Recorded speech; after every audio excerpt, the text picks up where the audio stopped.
A wingboard is basically an airfoil, kind of like a flying wing, like a stealth bomber. And the rider's basically strapping his feet to the top of that thing and getting pulled behind the airplane. It's the equivalent of wakeboarding, except instead of behind a boat on water, you're behind an airplane carving through clouds.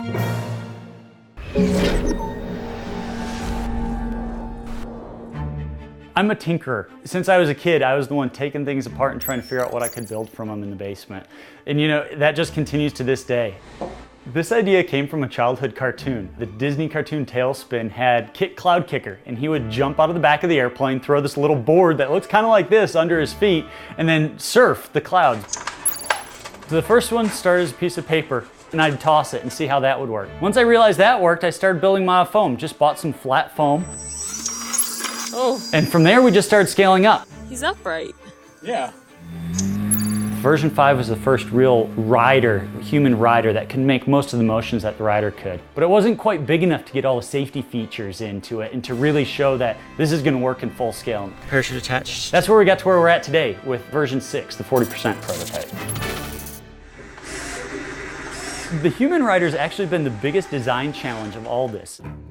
It's like designing a human from scratch.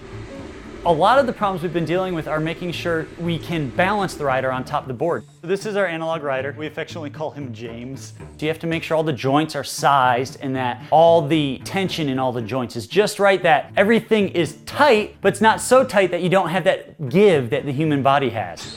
So really about 3/4 of the design effort has been designing a rider that can mimic what a human can do. Before we even strap these behind an airplane, we strap them to the side of a car. And that way we can really fine tune them and make sure everything's gonna work before we're 300 or 400 feet up in the air going 70 miles an hour. So we got a whole bunch of the local RC club members out here.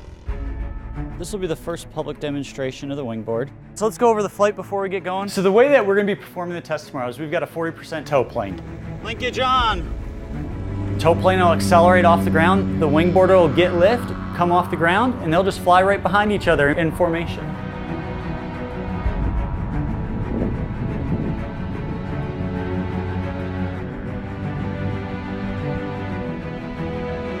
All right, a little bit lower on this next one as we come around. Some of the things we're looking for in testing is stability and control. We want to make sure that the wingboard's stable, that the rider's able to withstand the forces that he's experiencing. A lot of the joints on the rider are designed so that they'd break at a similar scale load level that the actual human body, you would start spraining wrists or breaking bones. All right, I'm good to do a barrel roll. We're looking to see how much maneuverability and control the rider has. What's he capable of doing? Is he able to stay in a safe position? Is he able to go out and have fun? Okay, rolling.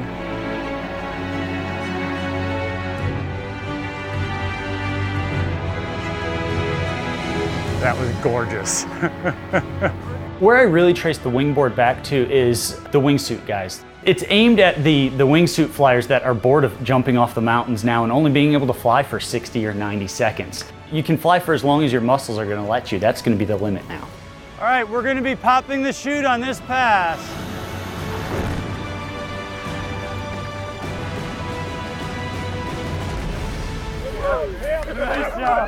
I've been a flight test engineer for about 6 years now, working in the aerospace industry. My 9-to-5 job since I got out of college has been testing. I test everything from small UAVs to large full-size aircraft. That's my bread and butter. So I'm out here in the workshop from about 8 until 1 in the morning every day working on this. A lot of these designs come out of garages. The wingsuits came out of garage. A guy was sewing them up using his wife's sewing machine. And that's really where this gets the start too. Flying's my passion, and this is just that meeting of pushing the boundaries of aviation, pushing the boundaries of what the human being can do, and doing something that's never been done before in aviation and really be able to explore the edge of the envelope.